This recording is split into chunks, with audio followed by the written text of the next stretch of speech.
Bonjour et bienvenue pour cette 23e vidéo du défi 26 semaines pour 26 conseils et astuces voyage. Et aujourd'hui, je vais vous donner quelques petites informations et conseils liés aux problèmes qu'on peut avoir avec les vols en avion. Parce que l'autre jour, pour venir ici au Portugal, donc j'ai pris l'avion et on a eu du retard, enfin seulement 45 minutes heureusement, mais on a dû attendre sur le tarmac à cause des bouchons aériens. Heureusement, c'était pas grand chose, mais je sais que les retards peuvent être très longs et voire même annulés. Et surtout avec l'arrivée de l'été et des vacances, le trafic aérien va être de plus en plus saturé et ça va créer des plus gros problèmes, des retards, des annulations, des surbookings, enfin tous ces problèmes-là. Et je sais que ça peut gâcher fortement un voyage. C'est pourquoi j'avais envie de vous donner ces informations liées au dédommagement que vous pouvez avoir parce qu'on a le droit de recevoir soit un dédommagement, soit des indemnités, soit les deux.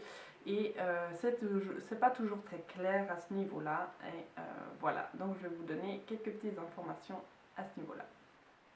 Donc, concernant le retard d'un vol.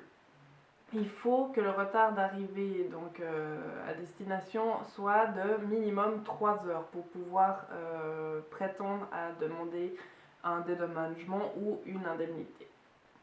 Mais donc si c'est au-delà des 3 heures, vous pouvez demander un dédommagement donc directement à la compagnie aérienne. Et tout dépendra en fait de la durée du trajet que vous avez effectué. Donc les montants iront de 250 à 600 euros en fonction des kilométrages que vous avez effectués en dehors, pour aller en dehors de l'Europe. Ou même au sein de l'Europe, mais du coup ça ce sera des plus petites durées et les indemnités seront moins importantes.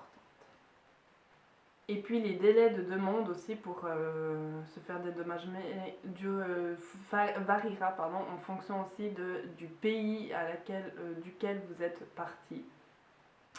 Donc il faut vraiment vous renseigner auprès de la compagnie aérienne le plus vite possible. Ne faites pas attendre ce genre de demande parce que vous pourrez être pris par le temps et donc ne plus être dans le droit de recevoir un dédommagement.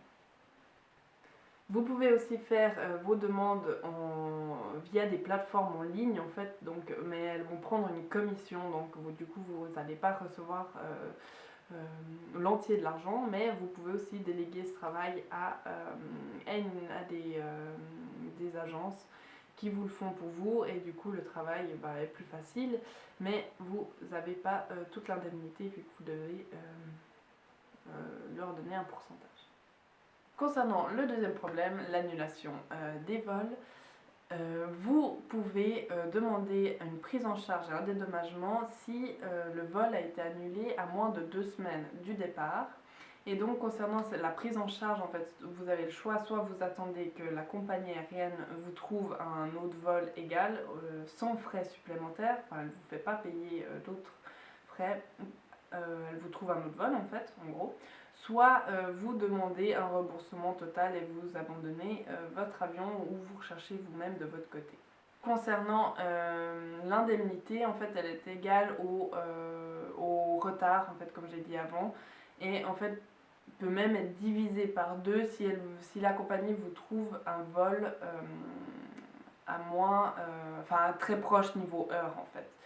Et en fait, ce que j'entends par indemnité, c'est par exemple si vous devez vous faire héberger en attendant, parce que par exemple vous êtes en vacances, votre vol est annulé et elle vous a trouvé un vol que pour le jour d'après et vous devez être logé. Donc normalement, là, vous êtes dans votre droit de demander une indemnité pour l'hébergement, la restauration et les repas. Mais attention ici parce que certaines compagnies aériennes pourraient invoquer des excuses un peu exceptionnelles, on va dire, c'est-à-dire des grèves, des intempéries ou voilà, des choses comme ça. Elles pourraient dire non mais voilà, c'est pas de notre faute, il y avait la grève et tout, mais malgré ça, vous êtes dans le droit en fait de demander une prise en charge et des indemnités. Si du coup voilà, ça respecte à moins de 2 semaines du départ. Troisième problème, c'est le surbooking. Donc c'est ce qui veut dire le refus de pouvoir embarquer en fait, pardon. Parce que certaines compagnies donc elles vendent plus de billets qu'il y a de place sur le vol, ce qui est totalement légal, mais elles doivent proposer des solutions en fait. Donc soit il y a un remboursement qui se fait, comme dans les mêmes conditions en fait que si c'était une annulation de vol à la dernière minute, soit elle vous propose un petit dédommagement, donc voilà, elle vous donne soit un bon pour la même compagnie, enfin voilà, ou un bon pour la restauration, et elle vous trouve un autre vol, donc elle vous place dans un vol soit certainement la même journée ou quelques heures après. Donc voilà, c'est tout pour aujourd'hui. J'espère qu'avec ces 3 problèmes et les quelques informations que je vous ai données, vous oserez cette fois-ci demander des dédommagements ou des indemnités parce que vous avez le droit d'en avoir. Et je vous ai mis en bas de cette vidéo quelques liens pour les Suisses et pour les Français pour avoir des renseignements un peu plus précis et poussés. Donc allez-y, faites vos petites recherches, mais ne perdez pas espoir, vous avez le droit à être dédommagé. Je vous souhaite un bon voyage, des bonnes vacances, un bel été, et je vous dis à très bientôt pour une nouvelle vidéo. Et en attendant, comme d'habitude, vous pouvez toujours visionner ma vidéo précédente et vous abonner à ma chaîne YouTube pour recevoir chaque semaine des astuces voyage. Voilà, à bientôt!